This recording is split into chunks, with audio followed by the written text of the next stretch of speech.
you are fighting a guy that no one expects to do well, as the favorite, you have to be mature enough and humble enough to stay at the drawing board, stay in practice, take your opponent extremely seriously.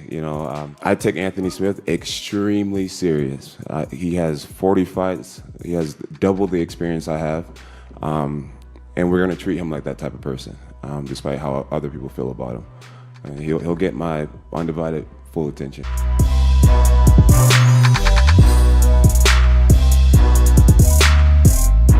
Have you watched a lot of tape on him? I particularly don't watch a lot of tape on him. I've seen him fight before. I allow my coaches to put in the work, and I just focus on what I'm going to do.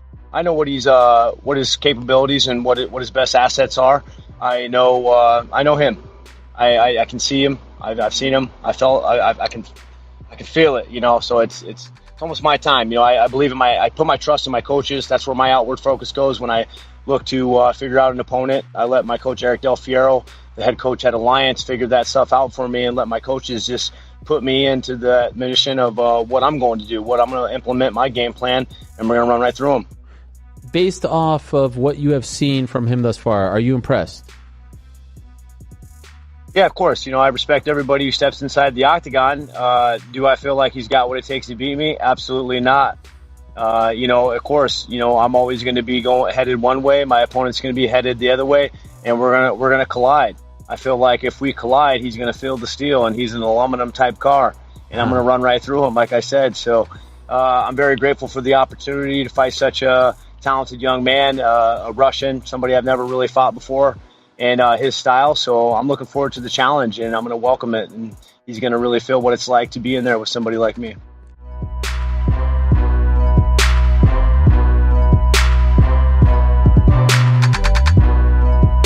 This how the first part of the song go. I'm gonna link a little bit of that. It said, "When I walk in, I want the lights, hear the crowd roar, murder every single thing in my sight, know what it's time for." That's what I feel like when I walk out to the cage. When I walking out to the octagon, I feel like can't nobody fuck with me. I feel like, when I walk in, right when they hold us in the spot, right? We do one walk, boom, and we stop there. That's when you guys start to hear the music. Then it's a separate walk. And when they put us in a holding position, it's a big blue piece of tape when you stand behind that line. And when they say go, it's no turning back.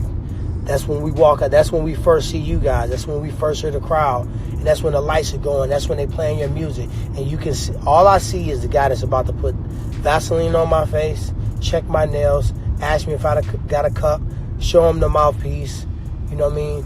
And then I hug up, dap up my homies, tell them smile, we got this, we put in the work. You know what I mean? When I come out of here, we're still gonna be champions of the world. But once again, said when I walk in, I want the lights, hear the crowd roar, murder every single thing in my sight, know what it's time for. So when I make that walk, I call it the valley of the shadow of death. When I walk in that walk, anybody can get it. Anybody can get it. Like, I'm talking about anybody. I think I'm invincible. Ain't nobody gonna beat me today. Not today. Not today. I lost before, but not today. On this day, not gonna happen.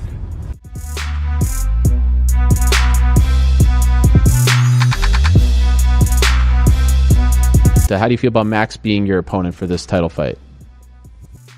It's a little weird for him to jump up and get a crack at the interim belt, but at the same time, if I'm the next guy, this fight makes sense on the storyline that I beat him 7 years ago. Mm-hmm.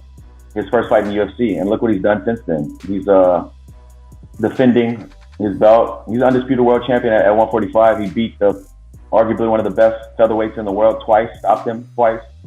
I think he's on a 12-fight win streak. He's got all kind of records, all kind of numbers. He's really been doing his thing.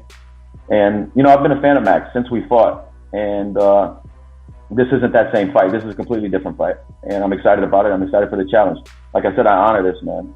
This April 13th is going to be a beautiful night.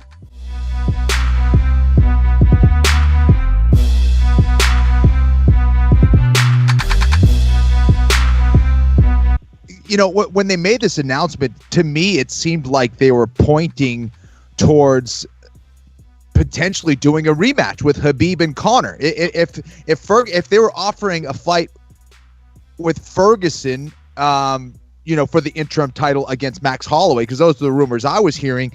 And now Poirier gets in there. Does this mean that they're doing this because it's going to be a Habib-Conor match? What do you guys think about that? I don't know, but my advice to Al is going to be get ready to fight on that date, because one of those guys could get injured and he could be right in there. And that's the way I think we're going to handle this.